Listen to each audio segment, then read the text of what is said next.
Hey guys, welcome to my online CA. मेरा नाम है देव। आज के इस वीडियो में हम लोग बात करने वाले हैं current account opening documents for the all bank. जी हाँ, देखिए इसके पहले मैंने एक वीडियो बनाया था जिसके अंदर मैंने आपको प्रोप्राइटरशिप के लिए क्या क्या करंट अकाउंट के लिए डॉक्यूमेंट चाहिए होते हैं उसके बारे में मैंने आपको एक्सप्लेन किया था। 4 महीने पुराना वीडियो है और काफ़ी अच्छा रिस्पॉन्स मिला। आप लोग चेकआउट कर सकते हैं इस वीडियो को। लेकिन देखिए, बिजनेस में सिर्फ ना प्रोप्राइटरशिप नहीं होती है, पार्टनरशिप भी होती है। कई लोगों के पास में प्राइवेट लिमिटेड कंपनी भी बनती है, एलएलपी भी बनती है, ओपीसी भी बनती है। तो गाइस उसके अंदर क्या होता है, डॉक्यूमेंट्स ना काफ़ी ज़्यादा लगते हैं, तो लोग क्या कंफ्यूज हो जाते हैं और वो लोग अपना अकाउंट खुलवाते ही नहीं है। तो आज के इस वीडियो के अंदर मैं आपको पूरे एकदम सिंपल तरीके से आपको एक डॉक्यूमेंट की चेकलिस्ट बताऊंगा जो कि सारे बैंक्स के अंदर एप्लीकेबल है। चाहे एसबीआई की बात कर लो, पब्लिक सेक्टर कोई भी बैंक ले लो, प्राइवेट बैंक आईसीआईसी हो गया, कोटक हो गया, कोई भी बैंक ले लो, आप सबके अंदर आपको ये जो चेकलिस्ट है वो कॉमन मिलेगी। और उनकी चाहे वेबसाइट पे भी जाके आप चेक करोगे, ब्रांच में भी जाके पूछोगे, आपको हमेशा यही चेकलिस्ट मिलने वाली है। तो मैं आपको ऑलरेडी प्रिपेयर करवा दूंगा कि भाई ये डॉक्यूमेंट्स आप लोग रेडी रखो जब भी आपको एक करंट अकाउंट ओपन करवाना हो। इस वीडियो को शुरू करने से पहले बताना चाहूंगा, अगर आप लोग अपने बिजनेस का रजिस्ट्रेशन करवाना चाहते हैं काफी कम कॉस्ट के ऊपर, तो आप हमारी वेबसाइट www.myonlinec.in से कांटेक्ट कर सकते हैं। तो चलिए गाइस, बात कर लेते हैं हम लोग पार्टनरशिप। अगर आपकी एक फर्म है, आपके पार्टनर्स के साथ में एक पार्टनरशिप फर्म बनी हुई है, अगर आपको करंट अकाउंट की जरूरत है तो उसमें क्या क्या डॉक्यूमेंट्स की रिक्वायरमेंट रहती है। तो देखिए, पहली चीज, कोई भी अगर आप करंट अकाउंट ओपन कराते हैं या सेविंग अकाउंट कराते हैं, आपका बेसिक केवाईसी जरूर लगता है। तो अगर पार्टनरशिप फर्म है तो मान लीजिए अगर आपके 2 पार्टनर्स है पार्टनरशिप फर्म में, 3 है, 4 है, उन सभी का बेसिक केवाईसी लगेगा। बेसिक केवाईसी में आपका पैन कार्ड आ जाता है, आपका आधार कार्ड हो जाता है और उसके अलावा आपकी पासपोर्ट साइज फोटोग्राफ हो गई। तो गाइस ये सारे डॉक्यूमेंट सारे पार्टनर के यहाँ पे कंपलसरी होंगे। उसके बाद में गाइस पार्टनरशिप फर्म में क्या होता है, आपकी एक डीड बनती है। अब इंपॉर्टेंट बात यहाँ पे ये है कि डीड ना आपकी नोटराइज होनी चाहिए, प्लस स्टैंपिंग भी उसके ऊपर होनी चाहिए। डीड आप कह सकते हो उसके अंदर सारी टर्म्स एंड कंडीशन आपकी मेंशन होती है पार्टनरशिप फर्म की, कि कौन कितना पैसा लगा रहा है, कौन कितना परसेंटेज यहाँ पे ओन करता है। उसके बाद में गाइस तीसरा डॉक्यूमेंट है PAN card of the partnership firm. जी हाँ, यहाँ पे ध्यान रखिएगा, पर्सनल पैन कार्ड नहीं चलेगा, आपको एक सेपरेट पैन कार्ड लगाना ही पड़ेगा क्योंकि पार्टनरशिप फर्म का अलग से पैन कार्ड अप्लाई होता है। तो पहले आपको अप्लाई करना है पैन कार्ड। पैन कार्ड जैसे आपके पास में आ जाता है एज ए फिजिकल कॉपी, उसकी आप कॉपी यहाँ पे लगा सकते हैं। उसके बाद में गाइस बैंक एक और चीज मांगता है। कई बार क्या होता है, पार्टनरशिप फर्म में कुछ पार्टनर सिर्फ पैसा लगाते हैं, काम नहीं करते। तो अगर उनकी होल्डिंग्स मोर देन 15% है तो आपको एक लिस्ट भी बनानी पड़ेगी कि भाई जो भी बेनिफिशियल ऑनर्स है इस पार्टनरशिप फर्म के अंदर मोर देन 15% वो स्टेक यहाँ पे ऑन करते हैं, तो आपका फर्म का जो भी लेटर हेड होगा उसके ऊपर आपको एक प्रिंट करना पड़ेगा और उन सभी के नाम प्लस उन सभी की आइडिया, ये सारी चीजें भी यहाँ पे लगेगी। इसके अलावा गाइस मैं आपको जो नीचे जो रजिस्ट्रेशन बता रहा हूँ ये ऑप्शनल है, ये मांगे नहीं जाते, लेकिन अगर आप कराते हो और बैंक को देते हैं तो एज ए सपोर्टेड डॉक्यूमेंट आपके यहाँ पे काम करेंगे।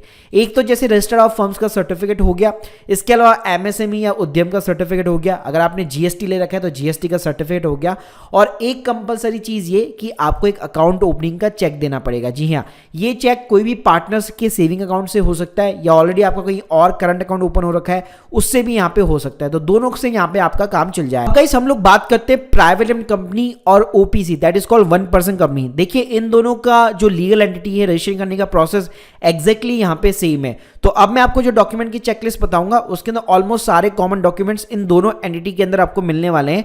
हो सकता है ओपीसी के अंदर यहाँ पे 1-2 जो डॉक्यूमेंट है वो आपसे नहीं मांगे जाएंगे, लेकिन प्राइवेट लिमिटेड कंपनी के अंदर ये सारे डॉक्यूमेंट लगेंगे। तो गाइस पहली चीज तो वही हो गई, अगर भाई प्राइवेट लिमिटेड कंपनी बना रहे हैं तो जितने भी डायरेक्टर्स है या अगर आपकी ओपीसी है तो उसमें भी आप डायरेक्टर हो तो आपका बेसिक केवाईसी हो गया, मतलब पैन कार्ड और आधार कार्ड हो गया और उसके साथ में पासपोर्ट साइज फोटोग्राफ हो गई। इसके अलावा इस प्राइवेट लिमिटेड कंपनी में क्या होता है, आपको एक सर्टिफिकेट ऑफ इनकॉर्पोरेशन मिलता है जो कि डिजिटल सर्टिफिकेट होता है, वैसे कोई फिजिकल नहीं मिलता आपको।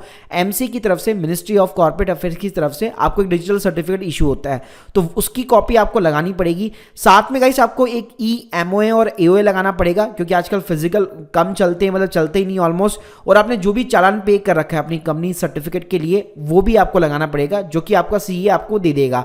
इसके अलावा गाइस इसके अंदर जो एओए होता है, एमओए होता है, उसके अंदर आपकी कंपनी की सारी टर्म्स एंड कंडीशन मेंशन होती है, प्लस कौन कौन इसके अंदर डायरेक्टर्स है, कौन कौन इसमें शेयर होल्डर्स है, किसने पैसे लगा रखे हैं, प्लस कौन कितना परसेंटेज ओन करता है, ये सारी चीजें मेंशन होती है। साथ में गाइस यहाँ पे लगेगा आपकी कंपनी का पैन कार्ड, जो कि एक सेपरेट पैन कार्ड होता है, उसकी फिजिकल कॉपी आपको लगानी पड़ेगी।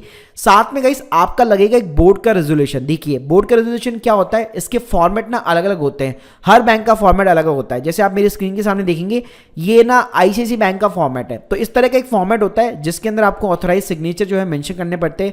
आपको बताना पड़ता है कि कंपनी की हमने इस डेट को यहाँ पे मीटिंग की, इसके अंदर हमने डिसाइड किया कि ये जो 4 पार्टनर्स है उसमें से केवल ये जो 2 पार्टनर है वो एक्टिव पार्टनर्स है, या ये जो 2 पार्टनर है वही हमारे बैंक अकाउंट्स यहाँ पे संभालेंगे। उन्हीं की सहमति से बैंक से पैसा जो है यहाँ पे विड्रॉल होगा, नेट बैंकिंग इन्हीं को इश्यू की जाएगी, डेबिट कार्ड भी यहाँ पे इन्हीं को इश्यू किए जाएंगे। तो गाइस ये सारी चीजें ना आपकी बोर्ड रेजोल्यूशन के अंदर सारी चीजें इस तरह की मेंशन होती है। इसके फॉर्मेट डिपेंड करेंगे बैंक टू बैंक। इसके अलावा गाइस इसमें आपको एक लिस्ट ऑफ द डायरेक्टर्स भी देना पड़ेगा कि कंपनी के अंदर कौन कौन डायरेक्टर है, और ये सारी चीजें कंपनी के लेटर हेड पे लगेगी। साथ में गाइस यहाँ पे जो है शेयर होल्डर भी आपको बताने पड़ेंगे। अगर कोई भी ऐसा शेयर होल्डर है जिसने सिर्फ पैसा लगा रखा है कंपनी के अंदर लेकिन एक्टिवली काम नहीं करता, और मोर देन 25% अगर स्टेक जो है यहाँ पे ओन करता है, तो भाई उसकी भी आईडी लगेगी, प्लस उसका नाम भी लेटर हेड के ऊपर छपेगा। साथ में गाइस आपको अकाउंट ओपनिंग का चेक देना पड़ेगा। प्लस एक और मोस्ट इंपॉर्टेंट बात ये जो मैं सारे डॉक्यूमेंट्स बता रहा हूं इसके ओरिजिनल्स आपको नहीं देने, फोटोकॉपीज देने हैं, लेकिन फोटोकॉपीज के ऊपर आपको सील लगानी पड़ेगी, स्टैंप लगानी पड़ेगी। तो जो भी मेन डायरेक्टर है, ऑथराइज सिग्नेटरी है, उसकी एक स्टैंप बनेगी, उसके सिग्नेचर होंगे, और सब जगह यहाँ पे जो है सील वो लगाता जाए। अब गाइस बात करते हैं एलएलपी की, लिमिटेड लायबिलिटी पार्टनरशिप की। तो देखिए इसके डॉक्यूमेंट्स पार्टनरशिप की तरह ही सेम है, कुछ यहाँ पे एडिशनल डॉक्यूमेंट है। जैसे अगर मैं बात करूं तो पार्टनर की बेसिक केवाईसी हो गई, पासपोर्ट साइज फोटोग्राफ हो गई, यहाँ पे एडिशनल सर्टिफिकेट इनकॉर्पोरेशन लगेगा जो कि एमसीए द्वारा डिजिटली यहाँ पे इशू होता है। इसके अलावा यहाँ पे कोई एमओए नहीं बनता प्राइवेट कंपनी की तरह, यहाँ पे आपको लगाना पड़ेगा एलएलपी का एग्रीमेंट जिसमें टर्म्स एंड कंडीशन सारी मेंशन होती है। इसके अलावा एलएलपी का पैन कार्ड हो गया जो कि सेपरेटली इशू होता है। एलएलपी का एक डिक्लेरेशन लेटर होता है, इस टाइप का आप देख सकते हैं, आईसीआईसी बैंक का मेरे पास में ये लेटर पड़ा हुआ है, तो इस टाइप का एक लेटर होगा जो आपको लगाना पड़ेगा। ये similar kind of the board resolution type ही होता है कि भाई ये इतने सारे पार्टनर्स हैं, तो इनमें से कौन कौन जो है ऑथराइटी सिग्नेटरी बनेगा बैंक के लिए, किसके नाम पे डेबिट कार्ड वगैरह इशू होंगे, और कॉर्पोरेट बैंकिंग किस किस को यहाँ पे असाइन होगी। तो ये सारी चीजें यहाँ पे मेंशन होती है। इसके अलावा गाइस जो भी पार्टनर्स है सिर्फ पैसा लगा रहे हैं और बेनिफिशियरी पार्टनर्स है 15% से ज्यादा ओन करते हैं, तो उनका नाम भी एलएलपी के लेटर हेड के ऊपर छपेगा, प्लस उनकी आईडी भी यहाँ पे लगेगी। साथ में गाइस आपको सिर्फ अकाउंट ओपनिंग का यहाँ पे चेक देना है, और ये कोई भी पर्सनल पार्टनर अपनी तरफ से दे सकता है, या आपका ऑलरेडी कहीं पे एग्जिस्टिंग करंट अकाउंट चल रहा है तो वहां से भी आप इशू करवा सकते हो। तो गाइस ये मैंने फेयरली तरीके से आपको सारी डॉक्यूमेंट्स की चेकलिस्ट बना दी कि चाहे पार्टनरशिप फर्म हो, प्राइवेट कंपनी हो, एलएलपी हो, ओपीसी हो, कोई भी किसी भी टाइप की एंटिटी फर्म क्यों ना हो, ये सारे डॉक्यूमेंट्स यहाँ पे आपको कॉमन मिलेंगे, और यही डॉक्यूमेंट्स सारे बैंक के अंदर चलते हैं। कोई भी बैंक आपको इन डॉक्यूमेंट्स को जो है मना नहीं कर सकता। ये आरबीआई की गाइडलाइंस के अकॉर्डिंग मैंने आपको सारी चीजें बता रखी। So guys hope you like this video, please subscribe our channel. अगर आप लोगों के कोई भी डाउट्स है कमेंट सेक्शन के अंदर जरूर बताइए। Thank you guys.